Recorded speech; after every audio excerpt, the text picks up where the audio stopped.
kelgan ko'chatlarni ekyapmiz. Nima ko'chatlar bular? Hozir bu yerda sliva ekib tashladik. Shaharlik smorodina bor. Mana bu bizada Maymunjon usadi daryo bo'yida. Bularni ham eksak bu medanos. Keyin mana bu daraxtdan olib keldik. Buni sassiq daraxt deydi, urus daraxt deydi. Tez sinadi. Lekin gulidan zo'r asal keladi. Uni aslida oti aylantus. Yana boshqa mana bu urus daraxtni ham olib keldik. Bu ham pilsanos. Erta bahorda ozgina ekib tashlasak, shu bilan ertaga hosilni beradi.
Priyo.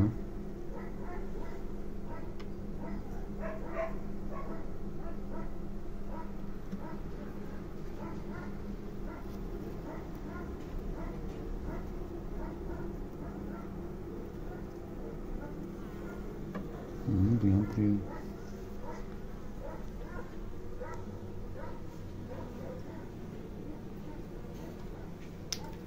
Starter yomon shekilli. Ketdi. Starterimizni kichkina obzor qilib yuboraman. Bari savollar bo'ladi. Tak. Ochamiz. Tagidan Canaplex qo'yganmiz issiqlikni yaxshi saqlash uchun, chunki bilamiz issiqlik tepaga ko'tariladi.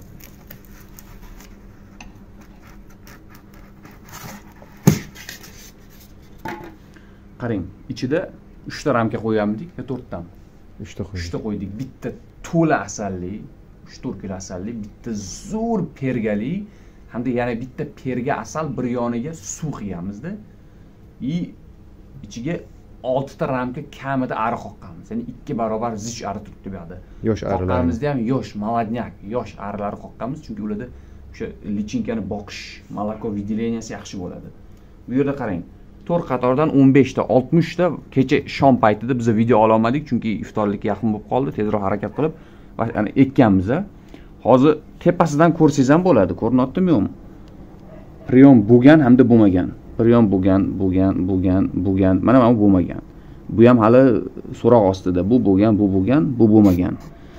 Taxminan boya hisoblab chiqsam 75% prion bo'lganda, 4 tadan bittasi prion bo'lgan. Endi buni nima qilamiz? Buni biz kech payt harakat qilamiz, agar kech payt uspet qila olmasak, ulgura olmasak, ertalab gospitalkalarga tayyorini olib, ularga beramizda bunga yengitdan ekoramiz. Buni vazifasi faqatgina prion qildirib, qabul qildirib berish. Shu holatda maksimum 3 marta qaytaramiz, keyin ichiga yana qo'shimcha yosh ari qoqishga to'g'ri keladi. Kerak bo'lsa, ozuqali ramkasini ham almashtirishingiz mumkin. Chunki bu ozuqali bu turishi kerak. Mana bunaqa ikkinchisi bu hozircha tayyor turibdi startda, bardakka e'tibor bermaysizlar. Lazerni reskada kesib kelingan. Bitta bigudini ham olib ko'rsataylik. Lazerni reskada kelib ana qo'linganda tayyor tushadi osongina. Shu razmerda kesilgan. Ramkaga bunisi qoqiladi-da. Ramkaga qoqilgandan keyin bu sekin olib turilib bunga qo'yiladi. Bo'ldi. Tayyor biz ramkada tayyor misol 25 ta bitta oilaga qo'ysak, bilamiz 25 ta qabul bo'lganini qo'yamiz. Ular faqat bizga dars tarbiyalab beradi, inkubator chiqazib beradi. Tak bu bo'yicha bo'ldi. Keyin buni tegi 100% lik ochiq, bu hozir ochiq, tegi setga qoqiladi. Setishni dino bo'ladi bu. Bu bo'yicha bo'ldi, adashmasam. Shunaqa. Tak. Endi bitta ari ko'rsatib boramiz, adashmasam. Yur. Kecha mashina qo'ydik. Ha, kecha ba'zi arilarga kecha mashina qo'yganmiz. Mashina qo'yganda ham qandoq? Biz o'sha bahorda 4-5 ramka ari boricha zich saqlaymiz. Zich turishi kerak. Shunda har xil virusli kasalliklar pastgacha qoplanib bo'lgandan keyingina sush emas, mashina beryapmiz. Chunki shu kuni Savdo sanoat palatasida ham yig'ilish bo'lganda bizning asosiy muammoimiz, asosiy kasalliklar hammasi eski sushlardan. Shu sushlar abnovid bo'lmaydi, bizda yengillanmaydi degan masalalarni ham qo'yishdi-da, juda asosli bo'ldi o'zi. Shunga kecha taxminan yarmiga qo'ydik-a mashina, ichidan ko'rib mashina qo'yiladiganini mashina qo'ydik. Lekin PPU yashikka men 4 ta mashina qo'ydim bu yil. Mikrofon yo'q, ovozing past chiqadi. Ha, mikrofon yo'q, hozir mikrofonsiz kelganmiz. Ovoz sal past chiqishi mumkin. Bunga 4 ta mashina qo'ygan. Здравствуйте. Bunga 2 ta mashina qo'ygandim, adashmasam.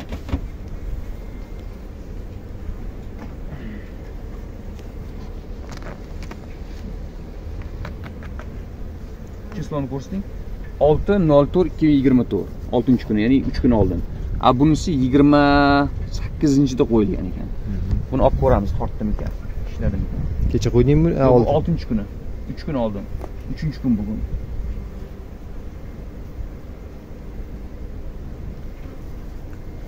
Tortibdi. Tayyor tortib qo'yib 100% urug' qo'ygan. Hozir kameraga uncha ko'rinmasligi mumkin. Mana bundoq qilganda 100% urug' qo'yib bo'lgan. Narigi mana 28-si ustini yopib bo'pti rastanafasini, urug'ini. Usti yopilgan o'zi. Yopilgan. Bu magazinda, buni ustiga endi magazin qo'yamiz xolos.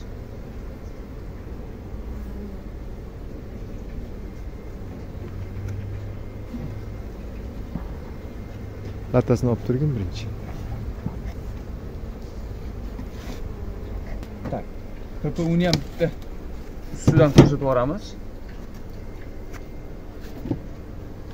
Olib kelingchi. Bunda qarang. Birinchisida chislo yo'q. 504. Bunisi 31. Bunisi ham 504. 4 ta mashina qo'yilgan bunga bu yil. Lekin bu arilar zich holatda, yonida perigorodka bilan zich holatda saqlanadi. Har kim misol ari ushlash metodi nima deydi, usuli har xil. Bizda ari zich ushlanadi.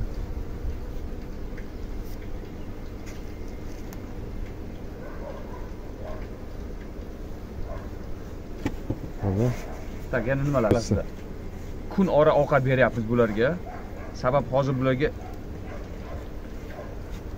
rasplot rivojlanish bo'layotgani uchun, yosh bola rasplot ko'p bo'lgani uchun bularga katta miqdorda ozuqa kerak bo'ladi. Hali tabiatimiz buni bizga ta'minlab bera olmayapti. Mana bugun ham yomg'ir yoqqan obedgacha. Obeddan keyin hali hozir ham salqin, ustimiz qalin kiyib olganmiz. Oyoqlarda sezon kalish. Qalin baribir kiyinganmiz. Xo'sh. Bu yerda ham bironta. Nima tanlab ko'rsatasanmi? Yo'q, men narigi tomon kecha sirop berilganda o'rtancha misol ko'rsatmoqchiman. Siropi bor. 1 2 3 4 5 ta romkada. To'g'ri, kimdir kam deyishi mumkin. 1 2 3 4 5 ta romka bitta mashina o'rtaga qo'yilgan. Shu 5 ta romka bo'lgani bilan zich turibdi shu holatda. Hozir shu mashinani tortishi bilan keyingi mashina beramiz. Chunki hozir maksimum hozirgi paytda mashina qo'yishdan foydalanib olinglar. Ertaga asal payti. Gilos gullaganda ayniqsa. Ha, gilos gullaganda yaxshi. Olma gullaganda. Olcha gullaganda, gilos gullaganda. Kecha e'tibor berdik. Arilar qatnayapti-da, 10 tadan bittasi gulchan olib kelyapti. Bu degani qolganlari bo'sh kelyapti degani emas. Nimadir bo'lsa ham ozgina olib kelyapti shu olcha gulidan, gilos gulidan. Shundan foydalanib olib, hozir mashinani torttirsanglar bo'ladi. Chunki ertaga asal sezonida qo'yilgan mashinangiz sizni sunchagingizga zarar. Asal to'planadigan asaldan расход qilinadi. Degan nima edi? Bo'ldi, vrach. 9-aprel 2024-yil Chirchiq shahri. Bu yil biz o'yladik 15 kun kech, yo'q, ancha kech ekan, taxminan 20 kun kech. Ko'pchilik telefon qilyaptilar bizga matka so'rab. Biz hali mana bugun kecha ekdik, xudo xolasa matkalarni boshlaymiz. O'zimiz bitgandan keyin qolganini sotamiz. Nima demoqchi edim? Kommentariyada tushgan savollar esimga tushdi. Eng oddiy savol: arini ajratdim, ona arim ajratgandan keyin tuxum qo'ymayapti. Bizning metodimizni aytamiz bizlar. Biz qayerga ajratsak ham ona ari o'z vatanida qolishi kerak. Nega o'z vatanida qolishi kerak? Vatanida degan o'zining yashigida qolishi kerak. Chunki bu yoqqa ajratsangiz ham, qo'shningizga bersangiz ham ishchi arilaringiz qochib kelib ona arini g'amxo'rlik qiladi. Ona ari yaxshi tuxum qo'yadi. Begona joyga bersangiz, ishchi arilar qochib ketadi, begona joyda ona ariga qaraydigan anaqa bo'lmaydi. Shuning uchun ajratayotganda harakat qilinglar. Endi bizlar shunaqa qilamiz. Ona ari o'z yashigini qoladi, atvodga ajratib unga matka beramiz. Shu metodni tavsiya qilgan bo'lar edim agar mendan so'rashsa. Necha kun orqadamiz bu yil? Где-то taxminan 20 kun yil orqada. Chunki daraxtlar endi barg chiqaryapti. O'tgan yilgi gul bilan bu yilgi gulni solishtirganimiz edi. Keyin yana bitta savol, qiziq savol edi. Ha, qachon ajratsam bo'ladi? Buni men oldin aytganman. Asal kachkadan 2 oy oldin ajratishingiz kerak bo'ladi va ajratganingizda 2 ta oylik kamida 4 ramkadan ari bo'lishi kerak. Har birini 2 tadan rasplodi usti yopiq bo'lishi kerak. Shundan kelib chiqib bo'ldi. Uje mana shu gapdan keyin savol berish kerak emas. Nima degani u bu? U sizga men tiniq bugun ajrating deya olmayman. Sizni rayoningizda, o'sha hududingizda asosiy asal kelishdan 2 oy oldin va undan ertaroq ajratganingiz aringiz 4 ramkadan bo'lishi kerak. Agar 8 ramka bo'lsa aringiz bugungi kunda meni fikrimcha 2 ga ajratsangiz bo'ladi. Chunki 4 ramkadan bo'ladi. Lekin men iloji bo'lsa 4 ramka emas, 5 ramkadan. Iloji bo'lsa arimni 10 ramka qilib keyin 2 ga ajratgan bo'lar edim. Shunda ular razgon olib kechishi ancha oson kechadi deb o'ylayman. Shu savol asosiy savol. Bugungi kunda qiladigan ish shu. Mana Murod aytdi, qishki yillarni arilar ko'paygandan keyin, yangi avlod chiqqandan keyin yangi avlod yaxshi mut topadi. Daladan shiri kelsa yoki shiri bersangiz, o'shani arilar ramkalar fondini mashina bilan yengilab eskilarini solnichniy vaska topganlarda yoki boshqa qozonda qaynatib eritib tashlab kerak. Ko'p kasalliklarni keltirib chiqaruvchi eski ramkalar. Arilarni mayda chiqarishiga ham yana nimaga edi? Ko'p rasxod bo'ladi, kam hosildorlik bo'ladi. Kam hosildorlik bo'ladi, bola kam mayda tug'ilganligi uchun. Shu videoni o'zim qilib oldim. Ha, matka bo'yicha sraz aytib qo'ying, matkaga zakaz hozircha yo'q, chunki zakaz to'lib bo'lgan. Ha, zakaz to'la. Qo'shimcha agar bo'lsa, qo'shimcha video qilganda aytvoramiz uni. Hozircha shu yana nimadir savollar bo'lsa, shunga qarab video qilamiz. Hozircha rahmat. Yana bitta narsa esimdan chiqib qolmasin do'stlar. Savol tushyapti. Mashinani qayerga qo'ysam bo'ladi? Agar kun isib ketsa, unda rasplodni o'rtasiga tiqsangiz bo'ladi mashinani. Shunda protivoroyevoy usul bo'ladi. Hozirgi kunda hali kechalari salqin bo'layotganligi uchun oxirgi rasplod va ovqatlikni o'rtasiga qo'ygan yaxshi mashinani. Hamda ari ramkalar tegigacha ham egallangan bo'lishi kerak. Bo'lmasa mashinangizni tegini yo tortmaydi yoki chaynab tashlaydi. Shuni e'tiborga olinglar. Demak, kun isib ketsa rasplod orasiga, kun sovuq bo'lsa rasplod va ovqatlikni o'rtasiga, ya'ni chetrog'iga demoqchi edim. Rahmat. Yana bitta narsa do'stlar. Mana bu sariq arini eslaysizlarmi? Hozir bular bitta-bittalab uchib yurgan paytida arilarning ichiga kelyapti, boshqa joyga kelyapti. Ramkalarning ichida ko'rib qolyapsiz, yashikni, qopqog'ini tagida ko'ryapsiz. Erinmasdan bir chertin uravering. Ertaga mana shu ari yerni kovlab bir dunyo uy qurib olib, ko'z paytida sizni aringizni rosa talab yeydi. Hozir bu bor yo'g'i bitta o'zi, ko'zgacha bu bir dunyo bolalab chatoq qiladi sizlarga arilarimizni. Pchelinniy volk. Asalari bo'risi deydimi shunaqa?